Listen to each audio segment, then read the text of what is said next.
Hello and welcome to আড্ডা 24/7 WBCS topper YouTube channel. আমি রয়েছি তোমাদের সঙ্গে শুভদীপ স্যার। আজকের ভিডিওটা যারা WBCS এর পড়াশোনা করছো 6-8 মাস, 1 বছর, 1.5 বছর, তাদের খুব একটা কাজে আসবে না। তারা ঠিকঠাক নিজের মতো চলো, এই ভিডিওটা দেখেও তোমার জীবন খুব একটা লাভ হবে না। যারা বিগিনার, যারা শুরু করছো, যারা কনফিউজড যে শুরু করছি আমার কত ঘন্টা দিনে পড়া উচিত, যারা WBCS জিনিসটাকে জানোই না এখনো, তো একটা টেনশানে আছো, লোকজন বলছে কে 12 ঘন্টা পড়ছে, কে 18 ঘন্টা পড়ছে, তাদের জন্য, যাতে তোমরা প্যানিক না করো এবং এতটাও রিল্যাক্স না হয়ে যাও যে পড়াশোনাই হলো না, একটা ঠিকঠাক অ্যাসপিরেন্টের ঠিকঠাক প্রস্তুতির জন্য কতক্ষণ পড়াশোনা দরকার সেই বিষয়টা নিয়ে আমরা আজকে আলোচনা করব। যারা অলরেডি পড়াশোনা শুরু করে দিয়েছো তারা তো নিজেরাই বুঝে গেছো যে এতক্ষণ পড়লে আমার হয়ে যাচ্ছে, তারা তাদের মতো চলো। দেখো, যারা নতুন, আমি 7 থেকে 8 মিনিট নেবো ম্যাক্স টু ম্যাক্স, তার মধ্যে তোমার কনসেপ্ট ক্লিয়ার করে দেব।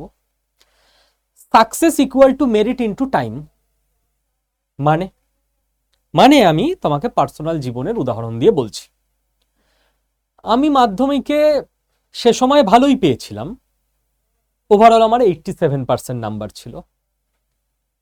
বহু বছর আগে, সেই সময় সব ডেসক্রিপটিভ লিখতে হতো, যাই হোক 9-10 মিলিয়ে পরীক্ষা হতো। এবার আমাকে না যথেষ্ট টাইম পড়তে হতো, সত্যি বলতে দিনে 8-9 ঘন্টা আমি পড়তাম, কারণ আমি অতটা মেরিটোরিয়াস ছিলাম না। তার কিছু বছর পর আমার ভাই মাধ্যমিক দেয়। আমার ভাই কিরকম স্টুডেন্ট, যে মাধ্যমিকের অঙ্ক পরীক্ষার দিন সকালবেলা 3 ঘন্টা গান শুনে পরীক্ষা দিতে যায়, এবং বাড়ির সবাই পাগল হয়ে যায়, পরীক্ষা মাধ্যমিক ও গান শুনছে, বলছে হ্যাঁ ঠিক আছে। এবং ওর যখন রেজাল্ট বেরোয় ওর 90% পায়, 90 পয়েন্ট সামথিং, আমার থেকে 3% বেশি পায়। ও দিনে 3.5-4 ঘন্টা পড়তো কিনা জানি না, মানে কোনোদিন যদি 5 ঘন্টা পড়ে ফেলতো তো আমরা বাড়ির সবাই ধন্য হয়ে যেতাম যে 5 ঘন্টা পড়ে ফেলেছে আজকে। তার মানে কি? তার মানে ওর বোঝার ক্যাপাসিটি, মনে রাখার capacity, as a student or merit আমার থেকে অনেকটা বেটার। তাই জন্য ও কম টাইম দিয়েও সাকসেসটা ভালোই পেয়ে গেছে, তাই তো? তো আমি যদি বলি যে সাকসেস ইকুয়াল টু 100 ইউনিট, 100 ইউনিটে তুমি পৌঁছালে তুমি সাকসেস পেয়ে গেলে WBCS এ। এবার কারোর ধরা যাক মেরিট হয়তো 25 ইউনিট, তাহলে সে দিনে 4 ঘন্টা পড়লেই সাকসেস পেয়ে যাবে, টাইম T4। আবার কারোর মেরিট হয়তো 50 ইউনিট, তাহলে সে দিনে 2 ঘন্টা পড়লেই হয়ে যাবে, কারণ ওর 2 ঘন্টা, ও 2 ঘন্টা এমনভাবে পড়বে যে বাকি অনেকের 4 ঘন্টার বরাবর। মারাত্মক কনসেন্ট্রেশন, মারাত্মক বোঝার ক্ষমতা, মারাত্মক মুখস্থ বিদ্যা। তার মানে এখান থেকে আমরা কি বুঝলাম? এখান থেকে প্রথম আমরা এটা বুঝলাম যে টি কনস্ট্যান্ট নয়, মানে টাইম সবার জন্য একই হতে পারে না। বুঝে গেলে? তাহলে কেউ যদি তোমায় বলে যে WBCS পেতে গেলে নিয়ম হচ্ছে দিনে 9 ঘন্টা পড়তে হয়, তাহলে প্রথমেই জানবে তিনি ভুল কথা বলছেন, কারণ কারোর জন্য ফিক্সড টাইম হতেই পারে না। ওকে? আর কেউ যদি বলে আমি 12 ঘন্টা 15 ঘন্টা পড়তাম, তাহলে পড়ো, পড়তেই থাকো, সারা জীবন পড়ো, ভোগাস কথা। কেউ 12 ঘন্টা পড়তে পারে, একদিন পারে, দুদিন পারে, টানা 1 মাস কেউ 12 ঘন্টা পড়তে পারে। তখন কেউ যদি টানা 1 মাস 12 ঘন্টা পড়ে, দেখবে ওই বই নিয়ে বসে থাকাই হয়, পড়া হয় না। পড়ার মতো পড়া আমি বিশ্বাস করি দিনে একজন অ্যাসপিরেন্টের 6 ঘন্টা যদি সে পড়ার মতো পড়তে পারে এনাফ, এবং যদি কনসিস্টেন্সি রাখতে পারে, মানে এটাকে রেগুলার করতে পারে। আমি এই নিয়ে আর কয়েকটা কথা বলবো, তো প্রথম স্টেপ আমি ক্লিয়ার করে দিয়েছি। স্যার, দিনের রুটিন কেমন হওয়া উচিত? দরকার পড়লে আমি একটা ডিটেলড আইডিয়াল রুটিনের ভিডিও তোমাদেরকে করে দেব। আমি একটা পদ্ধতিতে ছোট থেকে বিশ্বাস করতাম, সেটা আমার জীবনে খুব কাজে এসেছিল আমার ছাত্রাবস্থায়। লার্নিং, আর্নিং, এনজয়িং, রেস্টিং, 6-6-6-6, 24 ঘন্টা।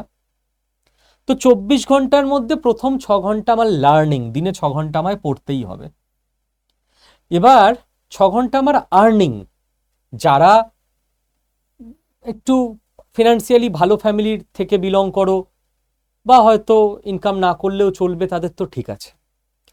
কিন্তু আমি নিজেই নিম্ন মধ্যবিত্ত পরিবার থেকে উঠে এসেছি। আমার বেশিরভাগ ছাত্রছাত্রী দরিদ্র, নিম্ন মধ্যবিত্ত, মধ্যবিত্ত পরিবার থেকে এসছে। তো আর্নিং তো করতেই হবে প্রিপারেশন টাইমে।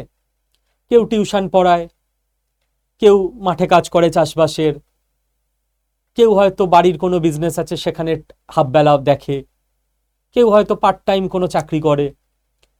তো আমার বেশিরভাগ স্টুডেন্টকেই আমি দেখি 70 to 80% তারা কিছু না কিছু কাজ করে, যেটা খুব স্বাভাবিক, ন্যাচারাল। তো 6 ঘন্টা তোমার আর্নিং এর জন্য থাকা উচিত। আর্নিং এ ফুল টাইম হয়ে যেও না, তাহলে পড়ার টাইম পাবে না। লার্নিং, আর্নিং, 6 ঘন্টা এনজয়িং। আচ্ছা, এনজয়িং মানে কিন্তু পার্টি করা না। এনজয়িং মানে তোমার দিনে আধ ঘন্টা হয়তো তুমি একটু ইউটিউব বা ফেসবুক করবে, দিনে 15-20 মিনিট হয়তো হোয়াটসঅ্যাপ করবে, দিনে 20-25 মিনিট হয়তো 3-4 জন বন্ধুর সঙ্গে 10 মিনিট করে কথা বলবে, ঠিক আছে? ফ্যামিলিতে একসঙ্গে বসে খাওয়া দাওয়া করবে, গল্প করবে দিনে আধ ঘন্টা, ঠিক আছে? এই স্নান, খাওয়া, একটু ব্যালকনিতে হাঁটা, একটু গাছে জল দেওয়া, ফ্যামিলির সঙ্গে টাইম কাটানো, আমি সব মিলিয়ে এনজয়িং বলছি। এনজয়িং মানে পার্টি করা নয়। আর 6 ঘন্টা তোমার ঘুমের টাইম, রেস্টিং। এইভাবে তুমি দিনকে ভাগ করে নাও, তাহলেই দেখো একটা ব্যালেন্স ওয়েতে ঠিকঠাক চলবে। WBCS না লম্বা রেস। এটা যদি ব্যাংকের প্রিপারেশন হতো, 4 মাসে প্রিপারেশন, 6 মাসের মাথায় পরীক্ষা, তাহলে একটা T20 খেলা হতো। এটা টেস্ট ম্যাচ। এখানে তোমাকে লম্বা ধরে থাকতে হবে, ডেলি পড়তে হবে, ডেলি আর্নিং করতে হবে। 12 ঘন্টা তুমি 1-1.5 বছর টানা পড়তে পারবে না। আর WBCS এর টোটাল প্রসেস কমপ্লিট হতেই 3 বছর লেগে যায়। ওকে, থার্ড একটাই কথা আমি বলবো, সেটা হচ্ছে রাম শ্যাম যদু ফর্মুলা, যেটা একটু আনপপুলার ওপিনিয়ন, কিন্তু একটু শুনে রাখো, জীবনে কাজে এসে যাবে। রাম একটা ছেলে, এরা তিনজনেই প্রত্যেকে 6 ঘন্টা 6 ঘন্টা করে পড়ে। যদু পড়ে না, আমি আসছি পরে। রাম দিনে 6 ঘন্টা পড়ে, 7 দিনই পড়ে, বিশাল কনসিস্টেন্সি। তাহলে 6-7 42 ঘন্টা সপ্তাহে পড়ে। রাম প্রিলি ক্র্যাক করতে পারবে না। কেন আসছে? স্যাম দিনে 6 ঘন্টা পড়ে, সোম থেকে শনি পড়ে 6 দিন, রবিবারটা ছুটি নেয়, সপ্তাহে 36 ঘন্টা পড়ে। স্যাম প্রিলি ক্র্যাক করে ফেলবে, মেন্স ক্র্যাক করতে পারবে না। যদু সোম থেকে শুক্র পড়ে, দিনে 5 ঘন্টা করে পড়ে, সপ্তাহে 25 ঘন্টা। যদু মেন্সও ক্লিয়ার করে ফেলবে, WBCS অফিসারও হয়ে যাবে। শুনতে অদ্ভুত লাগলো, কম পড়ে কি করে অফিসার হবে? এবার ব্যাখ্যায় আসছি।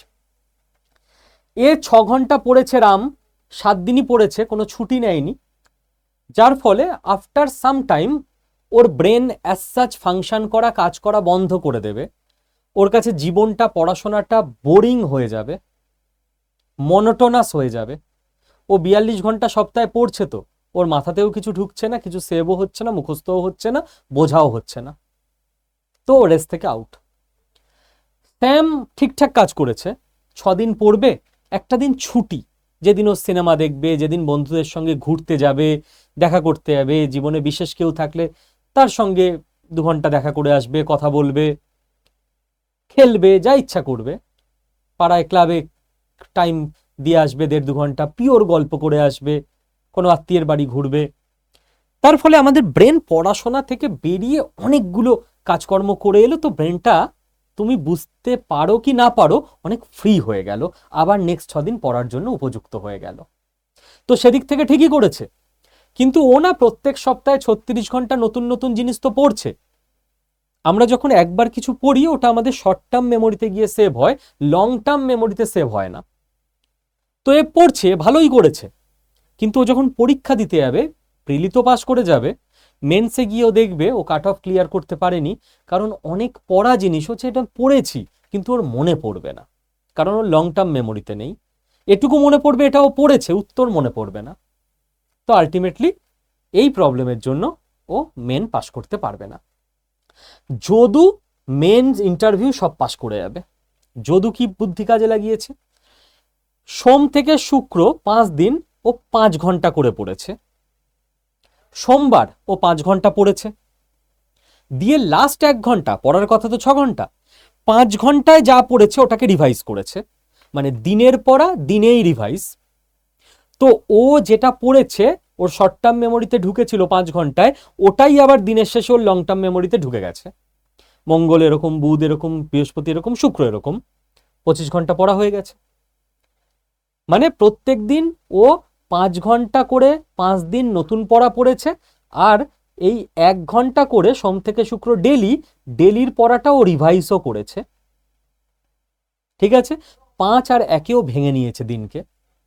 আর শনিবারটা ও গোটা একটা দিন রেখে দিয়েছে 6 ঘন্টা পুরো রিভাইসের জন্য।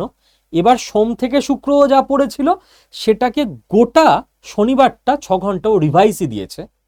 মানে কি হলো, মানে ও দিনের পড়াটা দিনে রিভাইজ করেছে, আবার প্রত্যেক সপ্তাহের এন্ডে পুরো সপ্তাহের পড়াটা রিভাইজ করে দিয়েছে। ওর একদম লাস্ট স্তরের মেমোরিতে পুরো জিনিসটা গেঁথে গেছে।